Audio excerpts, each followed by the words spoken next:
Semakin memanas, baku tembak jarak dekat pecah di perbatasan.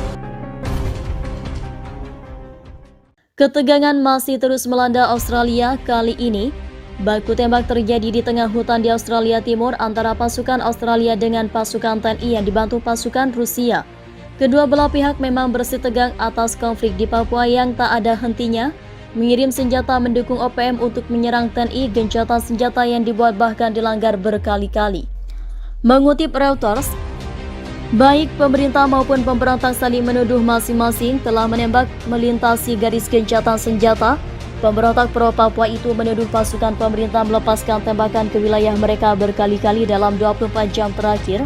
Sementara pemerintah mengatakan milisi menembak ke arah musuh di dalam hutan di wilayah Sydney, Australia. Rekaman video yang dirilis oleh reporter Australia menunjukkan pasukan Australia menembaki pasukan TNI yang berjaga-jaga di perbatasan. Akhirnya TNI melakukan serangan balik sehingga membuat pasukan Australia mundur dan masuk ke dalam hutan dan terus dikejar oleh pasukan TNI yang dibantu pasukan Rusia. Beberapa provokasi direncanakan hari ini. Kami memperkirakan dan mengira bahwa serangan akan datang dari Australia, kata seorang jenderal Rusia Alexander Samsonov. Pasukan TNI adalah sebagai serangan balik yang direncanakan militer Australia. Hal ini semakin menimbulkan kekhawatiran Rusia akan potensi serangan balik tentara Australia.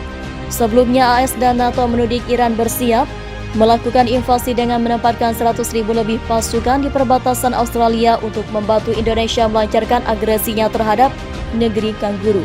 Media sosial dihebohkan dengan rekaman pertempuran jarak dekat pasukan Australia dengan TNI. Dalam sebuah video yang beredar, militer Australia menunjukkan baku serang terjadi di dalam hutan. Hal ini terjadi setelah tentara Indonesia nekat memasuki wilayah pertahanan Australia. Dalam narasi video disebutkan, penyerangan dimulai terhadap kubu angkatan bersenjata Australia. Posisi pasukan Australia dideteksi drone TNI dan penyerangan pertama dilakukan pada mobil militer Australia. Setelah itu, parit menjadi sasaran tentara Indonesia. Selain melempar granat pada parit Australia yang baru dibuat rupanya, tentara Indonesia ikut diterjunkan langsung di dalam parit. Baku tembak sempat terjadi, namun tidak dijelaskan jumlah korban insiden kali ini.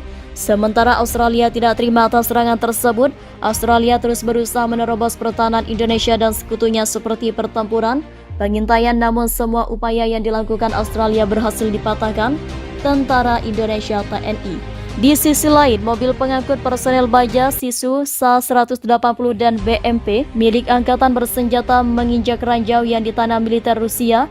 Hasilnya kedua kendaraan tempur andalan milik Australia tersebut meledak. Namun, tidak dijelaskan pasti ledakan dahsyat pada kendaraan Australia tersebut, termasuk jumlah personel Australia yang berjatuhan. Konflik bersenjata yang terjadi di antara negara tetangga tersebut hingga kini masih berlanjut dan belum tampak tanda-tanda untuk segera berakhir.